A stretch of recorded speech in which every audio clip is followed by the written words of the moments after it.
ബോളിവുഡ് ഒരു mass cinema OTT release ചെയ്തിട്ടുണ്ട്. Actually മാസ്ക bap എന്നൊക്കെ പറയാൻ പറ്റുന്ന ഒരു പടമാണ്. നമ്മുടെ സണ്ണി ഡിയോളിന്റെ ജാട്ട് നെറ്റ്ഫ്ലിക്സിലാണ് സ്ട്രീം ചെയ്യുന്നത്.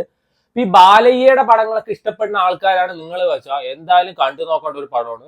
ഈ ലോജിക്ക് കാര്യങ്ങളും നോക്കരുത്, വേണമെങ്കിൽ ഒരു നോ ബ്രെയിനർ എന്നൊക്കെ വിളിക്കാൻ പറ്റുന്ന പടമാണ്. From the first to the last അടിയോടടി. അത് കാരണം വെച്ചാൽ അടിപൊളിയെ കണ്ടിരിക്കാൻ പറ്റുന്ന ഒരു പടമാണ്. Comparing to Sikandar, this is miles ahead എന്ന് വേണമെങ്കിൽ പറയാം.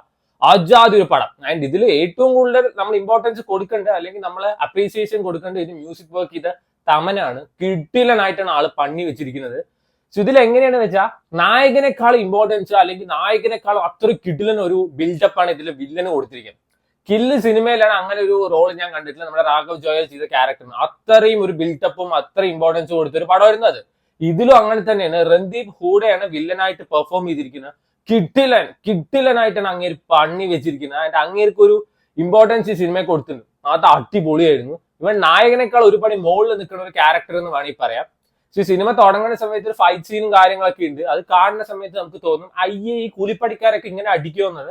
അതിന്റെ ഒരു എക്സ്പ്ലനേഷൻ ടുവേർഡ്സ് ലാസ്റ്റ് ആണ് അവർ തരുന്നത്. എടുത്ത് പറയേണ്ടത് സണ്ണി ഡിയോളിന്റെ ക്യാരക്ടറാണ്. ഇങ്ങേർക്ക് ഒരു സ്ക്രീൻ പ്രസൻസ് ഉണ്ട്. ഒരു JCB വന്ന് നിൽക്കുന്ന പോലെയാണ് സ്ക്രീനിൽ കാണുമ്പോൾ. അങ്ങനെ വിളിക്കുന്നതോ തന്നെയാണ് ബുൾഡോസർ. ഇങ്ങനെ എവിടെ പോയാൽ അവിടെ അങ്ങനെ അടിച്ചു പൊളിക്കും. വല്ല ഹോട്ടലിൽ പോയാൽ ഹോട്ടൽ അടിച്ചു പൊളിക്കും, വല്ല ഓഫീസിൽ പോയാൽ ഓഫീസ് അടിച്ചു പൊളിക്കും, വല്ല വീട്ടിൽ പോയാൽ അത് അടിച്ചു പൊളിക്കും. അങ്ങനത്തെ ഒരു ക്യാരക്ടറാണ്. ഫുള്ളോട് അടിയാണ്. ഇങ്ങനെ വന്നു കഴിഞ്ഞാൽ ഓരോ 10 സെക്കൻഡ് കൂടുമ്പോൾ അടിയാണ്.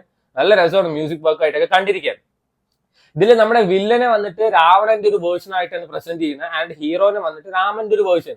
ആൻഡ് ഇവരുടെ ഓരോ ഇൻട്രൊഡക്ഷൻ സീന് കൊടുത്ത് BGM കാര്യങ്ങളൊക്കെ കിട്ടില്ല. തമൻ അടിപൊളിയായിട്ട് തന്നെ പണിയുണ്ട്.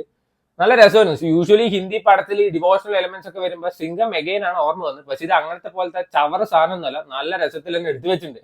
പിന്നെ അടുത്ത് പറയുന്നത് റജീന കാസാൻഡ്രയാണ് ഇതിൽ മറ്റേ വില്ലന്റെ ഭാര്യയായിട്ട് അഭിനയിച്ചിരിക്കുന്നത്. ആളും അതേപോലെ നമ്മുടെ സയാമി ഖേറും തമ്മിൽ ഫേസ് ഓഫ് സീൻ ഉണ്ട്. റജീനയുടെ ക്യാരക്ടർ കിട്ടിലനായിരുന്നു. ആ ഒരു ഇൻട്രൊഡക്ഷൻ സീൻ പിന്നെ വലിയ കാര്യമൊന്നുമില്ല. സാധാരണ സ്ത്രീകളെ ദ്രോഹിക്കില്ല എന്നല്ല പറയാം. ഇതിൽ റജീന അതിന്റെ എക്സ്ട്രീം ലെവലാണ് കാണിച്ചു തരുന്നത്. ഞാൻ ഈ സിനിമ ബേസിക്കലി കാണാൻ കാരണം സയാമിയാണ്. സോ യൂഷ്വലി സയാമി ഉള്ള പടങ്ങളൊക്കെ അത്യാവശ്യം ക്വാളിറ്റി സാധനങ്ങളായിരിക്കും. ഇപ്പൊ നമ്മുടെ ചോക്ഡ് പൈസ ബോൽത്താ ഹേ പറഞ്ഞൊരു പടം നമ്മുടെ റോഷൻ മാത്യൂസിനൊപ്പം ഉണ്ടായിരുന്നു. ഗൂമർ പറഞ്ഞിട്ട് അഭിഷേക് ബച്ചനൊപ്പം ഒരു പടം ഉണ്ടായിരുന്നു. 8 AM മെട്രോ ഈ ഫീൽ ഗുഡ് സിനിമകൾ എടുത്തു വെച്ചാൽ അതിന്റെ എപ്പിടോപ്പ് ലെവലിൽ നിൽക്കുന്ന ഒരു ബോളിവുഡ് പടമാണ്. അപ്പൊ അതുകൊണ്ടാണ് ഞാൻ കണ്ടത്.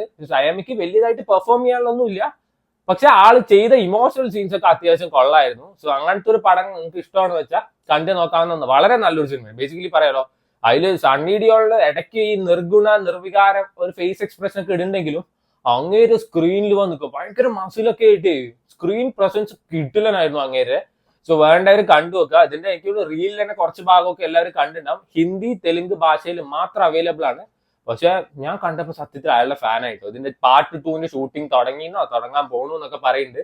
സോ എനിക്ക് എന്തായാലും ഭയങ്കര ഇഷ്ടപ്പെട്ട ഒരു സിനിമയാണ്. So please try it out.